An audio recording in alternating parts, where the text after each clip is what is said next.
Assalamualaikum warahmatullahi wabarakatuh. Saudaraku, kembali kita membahas tentang referendum.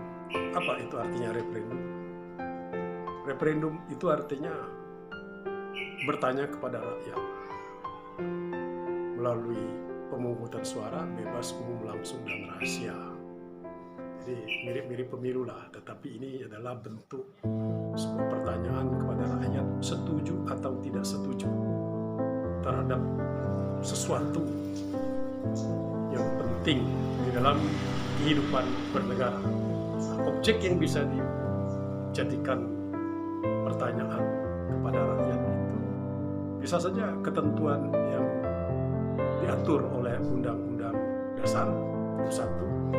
Kemudian kedua, bisa saja adalah undang-undang yang dibuat oleh pemerintah bersama DPR.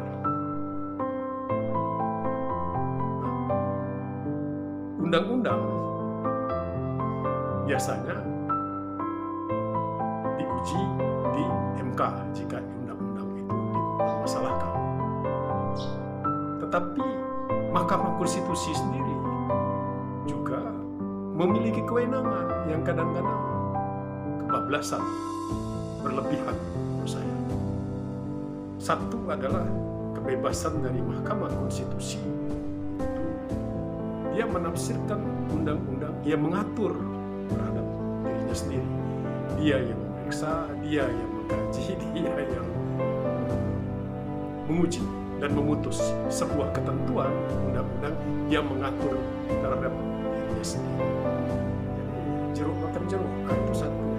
Kemudian kedua, Mahkamah Konstitusi memiliki kebebasan dalam hal memberikan tafsir terhadap produk undang-undang, bukan hanya sekedar untuk menguji konstitusionalitas produk undang-undang terhadap UUD, terhadap Undang-Undang Dasar. Misalnya tentang ketentuan presiden threshold. Mahkamah Konstitusi bahwa presidensial threshold itu adalah merupakan kewenangan dari DPR sebagai sebuah open legal policy. Artinya Mahkamah Konstitusi memberikan kesempatan seluas-luasnya kepada DPR untuk membuat ketentuan secara ketentuan yang dinilai sebagai open legal policy, dan kemudian Mahkamah Konstitusi pun juga berhak menafsirkan sebuah ketentuan undang-undang. Misalnya dalam konteks presiden threshold itu merupakan salah satu open legal policy. Nah, open legal policy itu misalnya secara kuantitatif kita lihat, misalnya. Di satu sisi kan kualitatif itu kita, tapi secara kuantitatif kadang-kadang bertentangan juga. Tidak menutup kemungkinan akan merusak sistem kehidupan bernegara. Misalnya ketentuan pembatasan 20% dikatakan sebagai open legal policy. Bagaimana kalau sampai lebih dari 20%? Bagaimana sampai 90%? Apakah itu tetap menjadi open legal policy bagi DPR untuk menafsirkan ketentuan di dalam Undang-Undang Dasar 1945? Open legal policy pun harus dibatasi dalam pengertian bahwa pembatasan itu dengan cara bertanya kepada rakyat. Kalau untuk urusan kuantitatif, misalnya kan ambang batas 20% atau lebih dari 20%, itu wajib ditanyakan kepada rakyat, setuju atau tidak setuju rakyat. Ini jangan ujung-ujung. Besok itu bisa saja DPR oleh partai pemenang pemilu, kebetulan dia berkuasa di parlemen, hanya 2 atau 3 partai, mereka buat ketentuan 70% misalnya, atau 30%. Tetap saja kan dalam kerangka paradigma secara kualitatif itu adalah open legal policy, tetapi secara kuantitatif merusak sistem kehidupan ketatanegaraan. Oleh karena itu menurut saya jalan keluarnya referendum itu perlulah sesekali itu. Jadi banyak hal yang penting dalam bernegara ini ditanyakan kepada rakyat. Nah, cara bertanya kepada rakyat, terbitkan undang-undang referendum, dan terhadap beberapa hal yang penting itu diberi kesempatan kepada rakyat untuk bertanya sebagai pemegang kedaulatan rakyat yang tertinggi. Kan pemilik kedaulatan rakyat adalah rakyat itu sendiri. Jadi lagi-lagi menurut saya, kenapa mesti takut dengan adanya undang-undang referendum dan atau referendum. Negara Inggris, Eropa sana ada itu ketentuan. Rakyat diberi kesempatan, atau pemerintah juga secara demokratis dia suka bertanya kepada rakyat. Ini kok yang jadi masalah rakyatnya tidak mau bertanya tapi mau suaranya.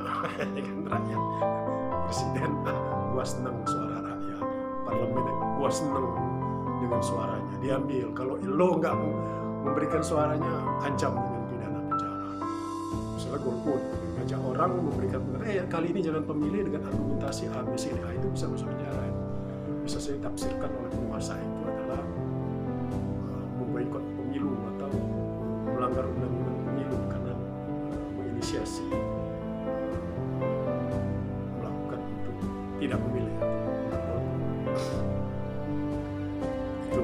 Yang kedua, ya, institusi demokrasi jangan ditakuti. Pemerintah itu adalah pelaksana sistem demokrasi dan DPR itu adalah pelaksana sistem demokrasi. Tetapi sering terjadi institusi demokrasi sendiri takut dengan institusi demokrasi yang lain yang hidup dengan masyarakat. Satu adalah tentang negosiasi politik, yaitu namanya referendum. Referendum itu adalah sebuah institusi demokrasi. Kenapa DPR takut sebagai penyelenggara negara demokrasi? Takut dengan institusi demokrasi. Kenapa takut dengan referendum? Ini paradoks. Takut dengan referendum, bikin undang-undang referendum aja nggak berani, apalagi mau referendum. Zaman reformasi katanya. Ini gimana kita bolak-balik aja bernegara yang makin tak jelas, makin amburadul. Ente kalau memang demokratis, partai politik bikin produk undang-undang referendum. Ya, isinya ya gampang itu diatur, apa yang tidak bisa diatur oleh parlemen. Nah, sekarang tunjukkan, begitu caranya. Oleh karena itu menurut saya bagi partai politik yang berani mengusulkan tentang undang-undang referendum atau menginisiasi referendum terhadap sebuah hal yang penting menyangkut hajat hidup orang banyak atau menyangkut sistem ketatanegaraan, maka partai itu layak didukung. Saya kira begitu. Kenapa lembaga demokrasi takut dengan institusi demokrasi? Partai politik takut loh dengan referendum. Apa yang harus dilakukan? Jadi jangan paradoks. Saya kira itu saja himbauan saya. Mudah-mudahan jangan masih trauma mungkin penyelenggara negara itu kan lepasnya tim-tim karena referendum di tim-tim sehingga lepasnya salah satu bagian negara kesatuan Indonesia. Bila taufiq wal hidayah. Wassalamualaikum warahmatullahi wabarakatuh.